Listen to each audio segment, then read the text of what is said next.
Hello and welcome back to Arts Care Lino printing workshop. So yesterday we talked about how to transfer an image onto the piece of lino ready to carve away, and then today I'm going to show you how to actually carve away to make your printing block.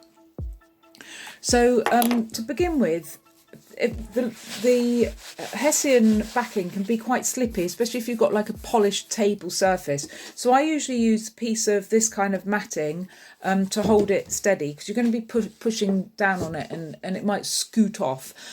So either use this kind of matting, or you could use a towel or a damp tea towel. You can get gadgets that you hold with your palm and the lino fits into like a corner, but I actually find that quite difficult to be able to cut away with one hand and hold it with the other. You can also use pieces of wood that butt up against the table and then have a piece of another kind of edge at the top which holds the lino. But I find this kind of matting is absolutely fine, or I also use a damp tea towel sometimes. So a little bit about the lino cutting tool. You should have 5 blades, and they're all different kinds of blades. Have a little look at them and a play. This one, really, I don't think I'd ever probably use that. They're very, very sharp, so do be careful. But that's more of a sort of knife than a blade. The others, you've got some quite fine, you've got the very narrow one for sort of fine detail, and then you've got a broad one for scooping out big areas of lino, and then a medium one, and a sort of a medium V-point one. Some of them are sort of hoop. If you look at the end of it, some of them will be hooped shaped, and some of them will be like a V-gauge shape. The V-gauge ones go very, very deep, and you can sort of get fine detail if you just gently use them, and then a deeper line if you use them a bit harder. So I'm going to start out using the very, very fine one, and to put it in the holder, you unscrew this the silver bit a little bit and pop it in that big hole to fit the hooped side of that. You'll see how it goes. It fits in quite snugly, and then you just tighten it up to hold that nice and steady. They're the same left-handed or right-handed. You just use the same cutters. Now the lino can, if it's cold, and today's been particularly cold, the lino can be quite difficult to cut into. Some of you will have the easy cut lino, and it cuts like butter. It's very, very easy to cut, but just be careful with it, because you can cut too quickly into it, and the blade can, if your hand's in the way, the blade can stab you in the hand. So just be very, very careful of that. So when you start cutting, you want to hold the lino. You want always keep your hands behind you. The most common accident is kind of pushing too hard and then stabbing yourself in the finger. So always keep your hands behind what you're cutting, and then we just start by pushing the blade into the lino and pushing it away from you. Always push, always carve away from you. The other thing to do is always start in a place that doesn't really, really matter. So I'm starting on the end tail feathers of this bird, because I think, I can get away with that, because once you've cut a piece of lino out, you can't put it back. So you want to be very, very careful with that. Right, so if the lino's a little bit hard because of the cold temperatures, all you need to do, and I have actually just done that, you can feel it all nice and warm up against my cheek.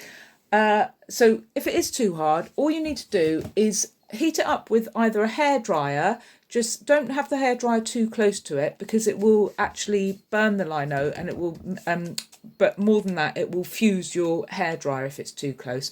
So just keep the hairdryer moving around while you heat the lino. Or what I quite often do is just sit it on a radiator for 4 or 5 minutes just to heat it through, or you can use a hot water bottle. Some people use a hot water bottle to warm it up, and it just makes it a bit easier to cut it. And you'll have to keep doing that. If it is a cold day, you'll have to keep doing that through all the time that you're cutting the lino. You'll feel when it gets too hard again, you just go off, pop it on a radiator, make yourself a cup of tea, and by the time that you've ready to drink your tea, the lino will be nice and warm.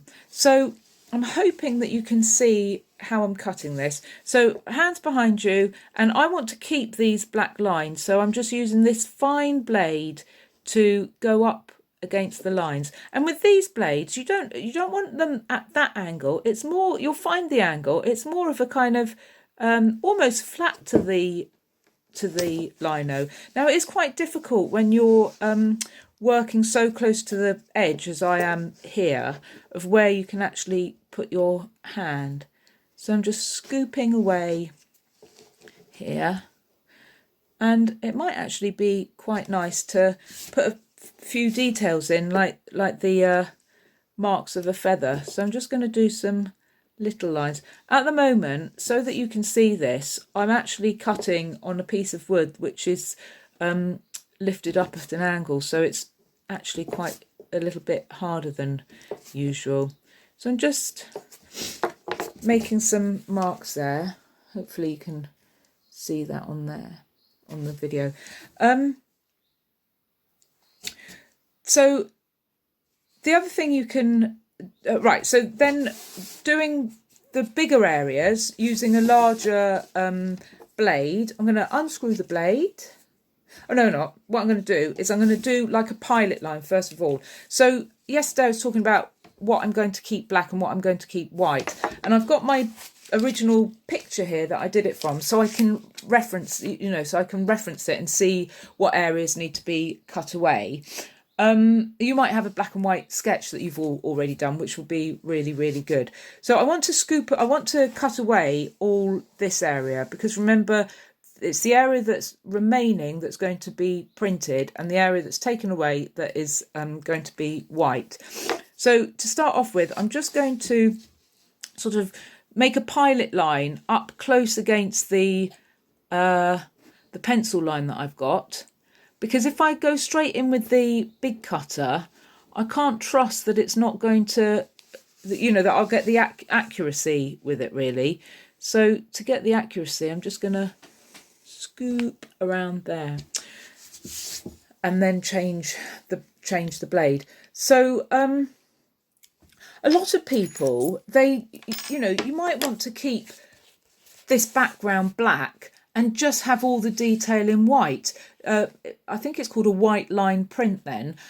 So then you would just use the black, you'd use the pencil line, you'd cut along the pencil line.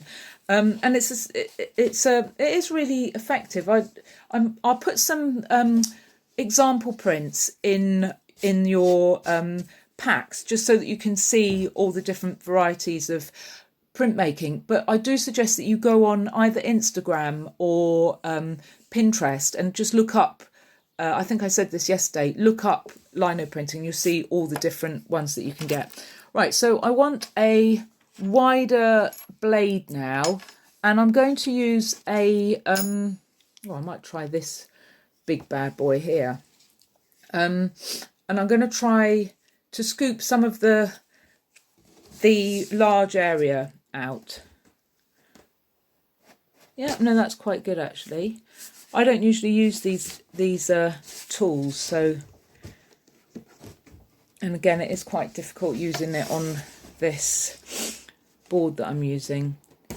So you get the idea that I'm just gouging it all out a little bit at a time, and you will get used to the tool after a while.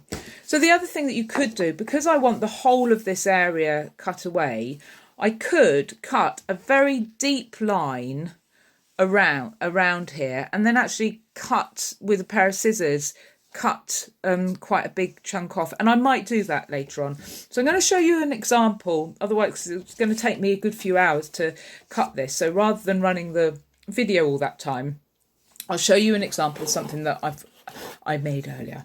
I think I showed you this yesterday. So this was a big piece of lino, and I cut it out to avoid. So when you scoop it away, you end up with little protruding lines that sometimes the ink catches on. So you can keep cutting those so it's nice and flat, and you'll roll and the ink won't catch on them, or you can cut the whole area away. A lot of prints it looks really, really good, but some prints it just makes it look a bit scruffy. So because I'm going to print him eventually just onto a white piece of paper, so you can see kind of that I've used the very fine blade to get this fine detail here. I'll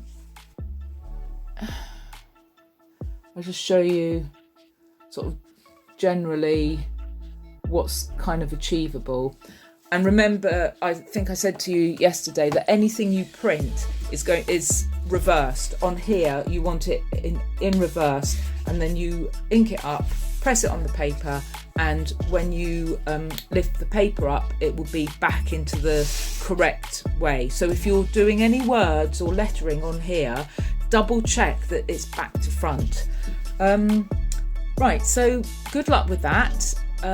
Hopefully that's given you a bit of a idea of how to do it.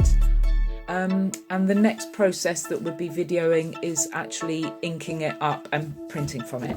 Good luck!